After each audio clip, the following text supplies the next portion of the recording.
അതിസുന്ദരിയായൊരു പെൺകുട്ടിയെ ഒരാൾ കല്യാണം കഴിച്ചു. അയാൾക്ക് അവളെ ഒരുപാട് ഇഷ്ടമായിരുന്നു. അങ്ങനെയിരിക്കെ അവൾക്ക് ഒരു ത്വക്ക് രോഗം വന്നു. പതിയെ അവളുടെ സൗന്ദര്യം കുറയാൻ തുടങ്ങി. ഒരു ദിവസം അവളുടെ ഭർത്താവ് ഒരു യാത്ര പോയി. തിരിച്ചു വരുമ്പോൾ അയാൾക്ക് ഒരു അപകടം പറ്റി. ആ അപകടത്തിൽ അദ്ദേഹത്തിന്റെ കണ്ണിന് പരിക്കുപറ്റി, കാഴ്ച നഷ്ടപ്പെട്ടു. എങ്കിലും അവരുടെ ദാമ്പത്യ ജീവിതം സാധാരണ പോലെ മുന്നോട്ടുപോയി. ദിവസങ്ങൾ കഴിയുന്തോറും അവളുടെ സൗന്ദര്യം പൂർണ്ണമായി ഇല്ലാതായിക്കൊണ്ടിരുന്നു.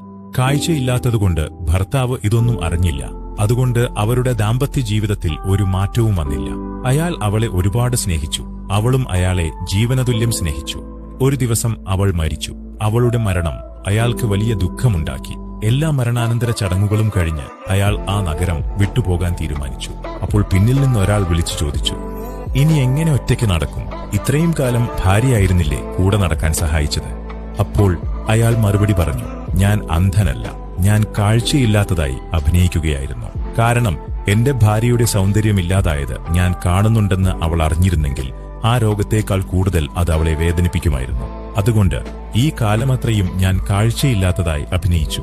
അവൾ ഒരു നല്ല ഭാര്യയായിരുന്നു. അവളെ സന്തോഷിപ്പിക്കണമെന്നു മാത്രമേ എനിക്കുണ്ടായിരുന്നുള്ളൂ.